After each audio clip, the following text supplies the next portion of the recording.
Counselor Bronson, can you still hear us loud and clear?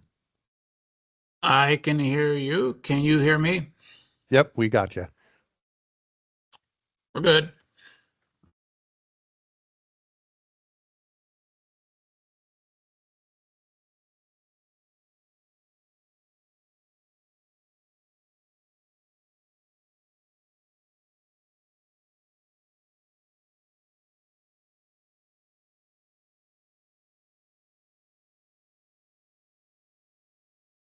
Please stand for the pledge.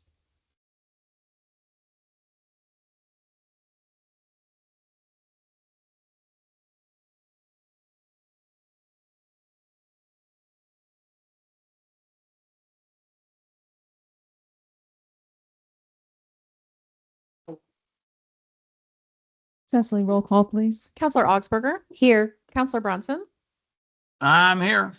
Counselor Hagee, Here. Counselor Richards, Here. Counselor Sanchez, Here. President Pro Tem Thorstad, Here. Mayor Coleman.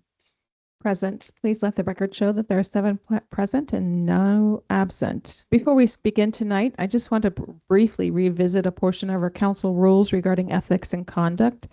Our rules state that all members of the city council are to set an example of good ethical conduct for all citizens and to conduct themselves in a manner that brings credit or honor upon the city as a whole, and refrain from conduct that brings discredit or dishonor upon the city government. I believe it is healthy and necessary for elected officials to disagree, ask hard questions, and advocate strongly for their perspectives. At the same time, I hope all of us remain mindful that the way we speak about one another, city staff, local businesses, and our community shapes public trust in this institution. And I believe Sweet Home deserves leadership that reflects professionalism, respect, and brings honor on the community we serve. Moving on to the next item on our agenda is the consent agenda. There are 2 sets of minutes in the consent agenda. You can pull anything out to discuss, or you can make a motion to approve the entire thing. So moved as recommended. Second. I have a motion and a second to approve the consent agenda. Cecily, please call for a vote. Counselor Bronson, Yes. Counselor Hagee, Yes. Counselor Richards, Yes. Counselor Sanchez, Yes. President Pro Tem Thorstad, Yes. Mayor Coleman, Yes. Counselor Augsburger. Yes. Let the record show that there are 7 ayes and no nays to approve the consent agenda. Moving on, recognition of visitors and hearing of petitions. We have a Distinguished Service Award. City Manager Ogden. Yeah, Madam Mayor and Council, it's my honor to, every once in a while, we have an award come up at the police department, and we had somebody that Captain Cummings nominated, and I think that this is just perfect. So I'm going to call Sean Morgan. You want to come and take the hot seat? We know how you love this. So and I want to thank Captain Cummings as well for this nomination, because I've heard some of the great things that Sean has been doing. I think it's super important for council to hear just the impact that city government is having on people in our community in such significant in positive ways. And so, Captain Cummings, thank you for this nomination. As soon as I saw this, I thought, oh, doggone it, I should have done this myself. So anyway, I want to read you the letter that he sent to me to nominate him. He says, Chief Ogden, I'm proudly submitting this official award nomination for our Community Services Officer, Sean Morgan. Based on his continuously exceptional body of work, I believe he deserves to receive the Distinguished Service Award. And then there's a description. This award may be awarded to a member who, through a single action or a body of work, brings credit to his or herself, the department, and law enforcement. This award may be awarded to those members who consistently perform their job in an outstanding manner that has had a lasting effect on law enforcement or the member's service in the last 5 years, has been exemplary in, but not limited to, the following areas. And then there's some stuff in there that I'm not going to read. I'm going to skip forward here. So CSO Morgan's heart for service brings great credit to the Sweet Home Police Department. His work is consistently outstanding, genuine, and done with humility. When he tells me about his accomplishments, he does not need to do so in a way that is meant to build himself up. He mentions these regular achievements because he is truly excited for the people he has helped. His elation for their previously unthinkable and newfound success is infectious. Recent examples of his exemplary efforts include helping a homeless individual get their CDL reinstated so they can start working again, helping another get their dog's vaccination records so they could be admitted into the local homeless shelter, and providing guidance to someone to fill out housing applications and a safe environment to do so. He also regularly provides transport for people to get to the appropriate government offices or treatment facilities to have their needs met, which in turn helps them get one step closer to finding permanent housing, work opportunities, and mental health and/or substance abuse treatment. These are just a few examples of what he does on a regular basis. His efforts are unrelenting and his tasks are not easy, often requiring research and collaboration with nonprofits or donors, and the barriers he breaks down for homeless individuals in our community often leaves them surprised and eternally grateful. So, yeah, Sean, yeah, the work that you're doing is absolutely amazing, and you're going to turn on that mic right there. And I just wanted you just to share with council, just briefly, just some of the things that you have done recently that have had an impact on this community. You've shared some stuff with me, and it's been pretty cool. Oh, it is on. Okay. It I'm never sure when these are on or not. So all of the things we've done, it's done as a city. There's all kinds of things that, I get support from everywhere, from Public Works, library, you name it. Our city is engaged in trying to change the way things are. And none of this happens without everybody doing it. Beyond that, FAC is the eternal ally here. The FAC has always got our backs. They're there to help. We make a phone call to them. They call us where we can do stuff that they can't. And we're, it's very symbiotic, and we're able to make stuff happen for people. We're able to get them into houses. I can't tell you numbers off the top of my head. But we just, it breaks down barriers. That's the key. You get those barriers out of the way, people can go home and they can change their lives.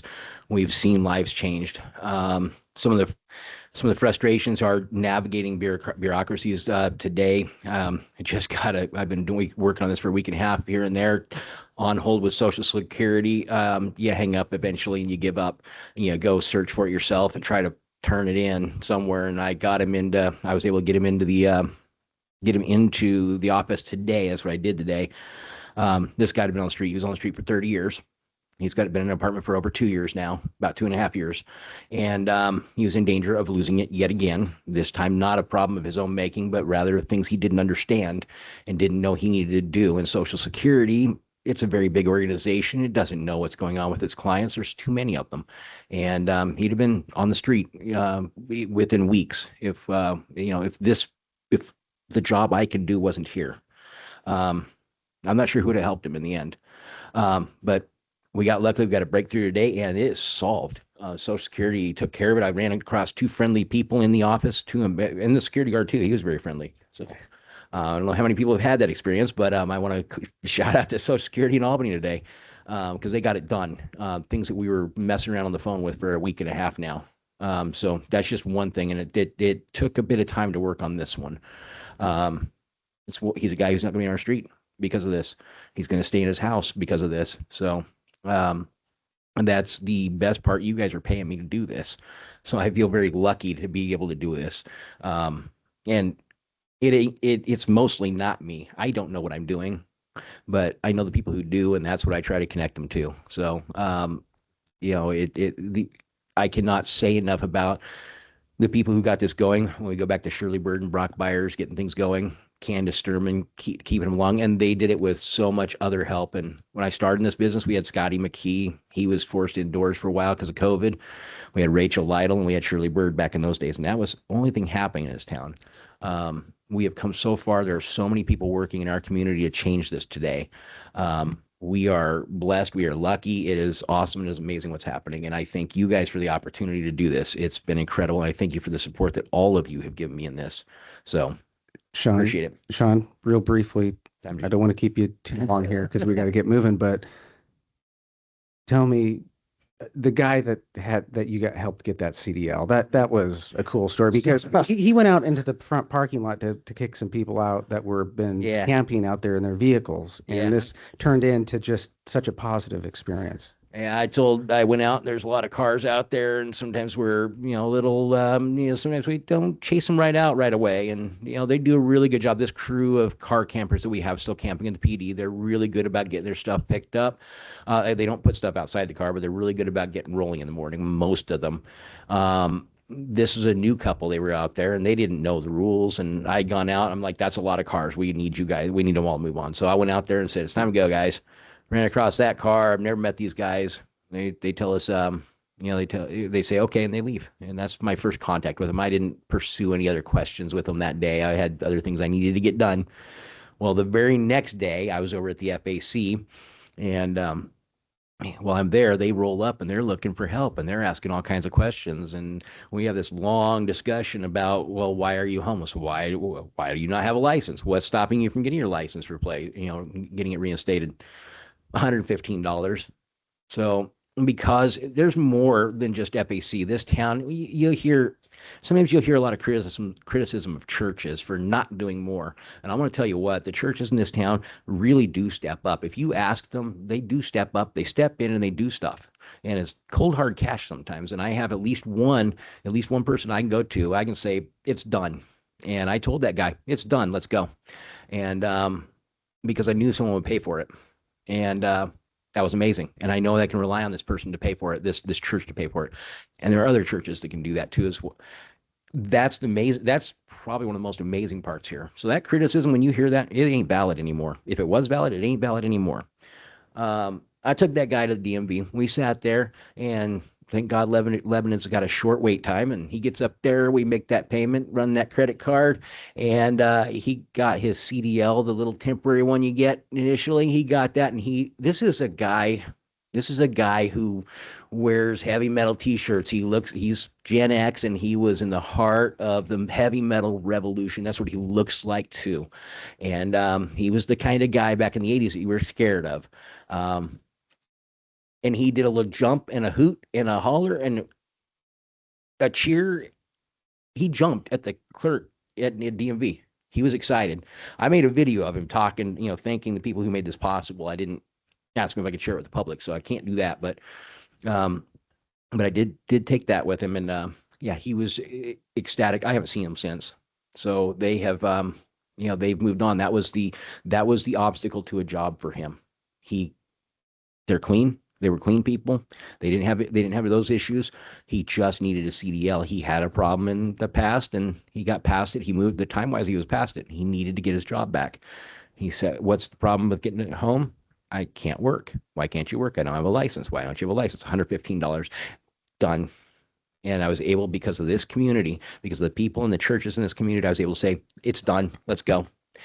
That was one of the most amazing things. And in 2020, I didn't have someone I could do that with. So my shout out to that church. So I don't want to shout out to the specific church, but they get grumbly when I say stuff about their name. Well, Sean, on behalf of city government, the PD, I just want to say thank you. And I want to say thank you to the council for their support over the years and partnership with all of these organizations. It's amazing. And Sean's right. He gets paid to do some pretty cool stuff and develop and connect with a lot of people in the community that really puts a face to council and city government that we would not have. And so it's awesome. So with that, Sean, I'm going to present you with our brand new challenge coin and then the service ribbon that goes along with this award. So thank you very much.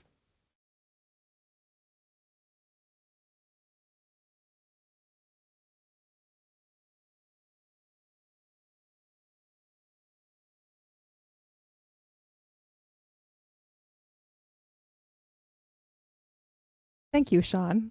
Thank you for your work, and thank you to Captain Cummings for nominating him for all the great work that he does. So, City Manager Ogden, you have some more. Am I on? I am on. So the next item on the agenda is a swearing in. We have Parker Alger. I probably pronounced that wrong. Is it Alger? Alger. Parker Alger. He is, come on up. He is our newest hire at the Sweet Home Police Department. Parker comes from the Lynn Benton Juvenile Detention. Is that what it was? Oregon Youth Authority. I knew it was one of those.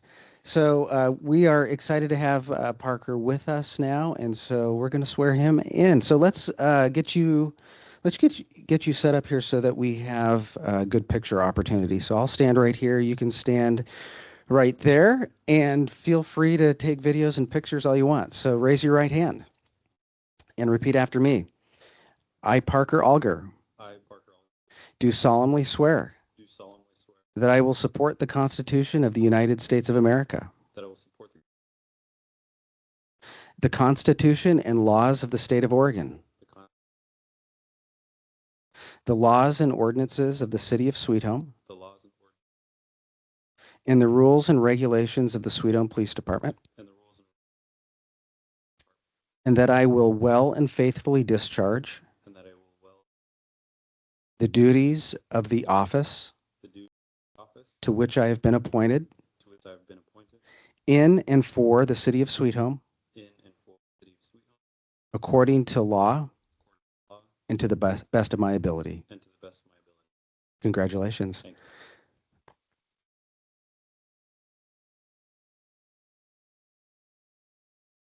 And you can pin his badge. Oh, I got to get the badge. Be helpful. There you go. Photo opportunity here.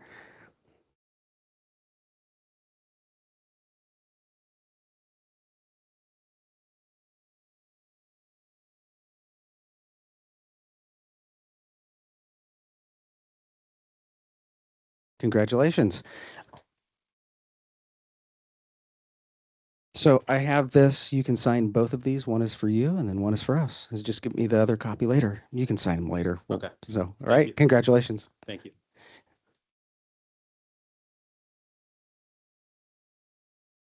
It's one of my favorite parts of the position here as mayor is to watch this happen. So thank you to the officers for coming to a city council meeting and letting us participate in this, because I think welcoming a new officer to our community is a wonderful thing. So welcome to the new officer and your wife. So thank you. All right. Have a good night, everybody. As a council, we don't have much on the agenda this evening. We have, after that wonderful presentation, reports of committees. So if there's any reports that you have from the committees that you represent, please bring them forward or speak to them right now. We do have minutes from our budget committee in there and minutes from the community health committee as well. If Councilor Bronson wants to speak to that, you are welcome to, but you do not have to. Moving on to the next item on the agenda is department reports. We don't have many on there except for the police department report, which I told Chief earlier today that it always seems like it's a little bit too good to be true lately. I know I'm going to have to question Penny if she's fudging the numbers a little bit, but they are, the numbers are looking good. So traffic stops are up. Warnings are up. Citations, I think overall citations were down a little bit, but nonetheless, we have a lot of traffic enforcement going on out there right now. And then, you saw the stats for the property and person crimes continuing to kind of go down. So what more can you ask for? I'm thankful for the staff at the PD working so hard to clear cases and, out there running traffic, doing a great job. So Great, thank you. Any questions of department heads from councilors? Hearing none, city manager. Mayor, if I Yeah, may. You may. I just want to mention that this morning I signed paperwork for it to receive a grant for a little over 39,000 for technology for the library and for the senior center. So I just wanted to mention that. Way to go, Director Daisy. That's impressive. That's amazing. Well done. The library continues to also impress all that you do for our community. So thank you. All right.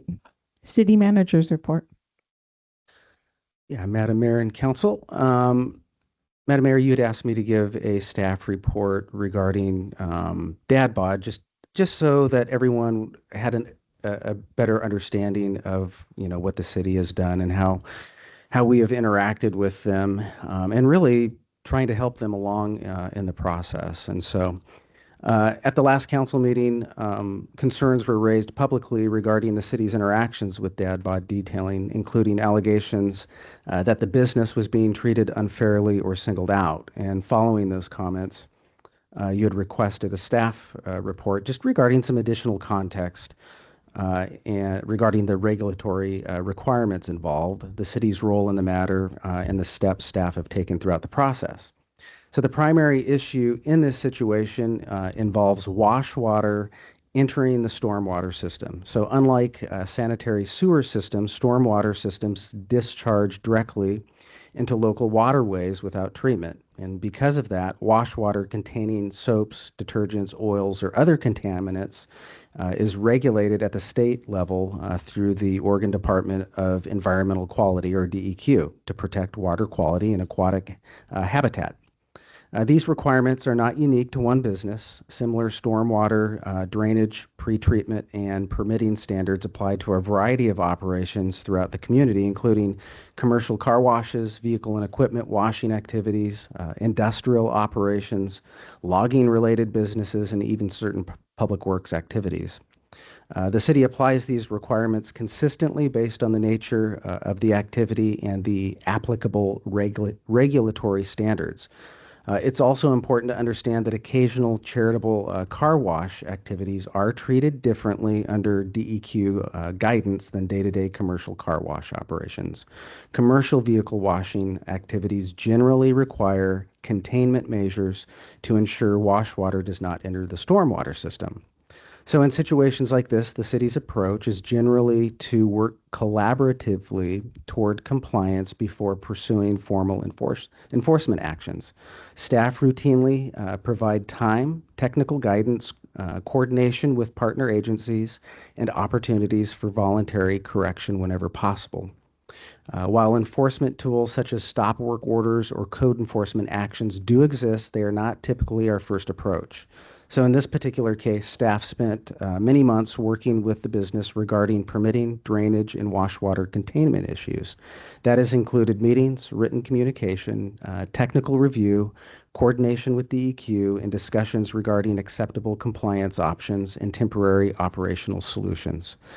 Staff also work to help connect the business with DEQ and assist in identifying possible paths toward compliance while allowing operations to continue where feasible. I also wanted to clarify that the only stop work order issued during the process related to unpermitted interior construction work associated with the building modifications at the site. That order was lifted once the required permits were obtained and was not related to the wash water discharge itself.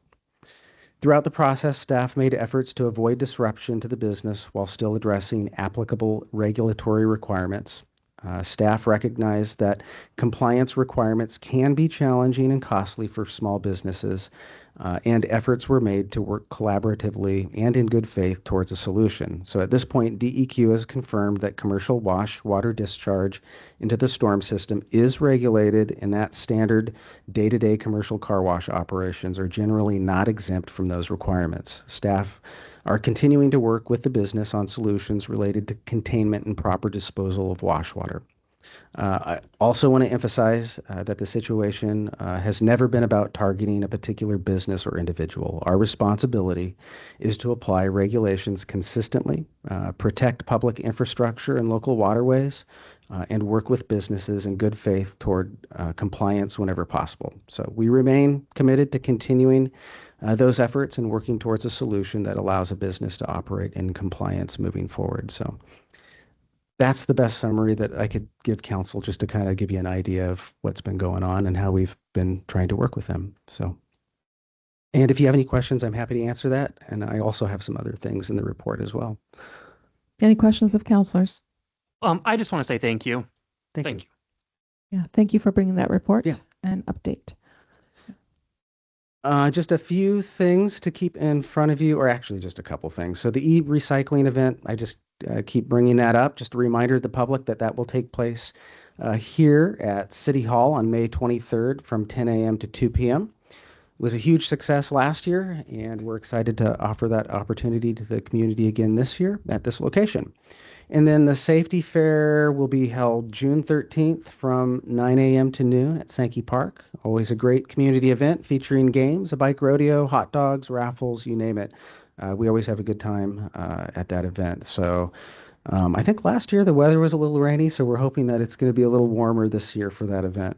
And then the last thing I wanted to mention was the mural. That mural was awesome. I want to thank all the counselors that reached out to me and said, man, that is really awesome. I hope we can do some more of this in the community. It looks awesome. I think the artist did a wonderful job. I couldn't be more pleased. And so a heartfelt thank you to the Confederated Tribes of Siletz Indians, the Sweet Home Community Foundation, and Pacific Power for completely funding this new mural project. It's just awesome. I've seen nothing but positive comments, and yeah, that's what I have. It's pretty cool. Thank you. Any questions of the city manager?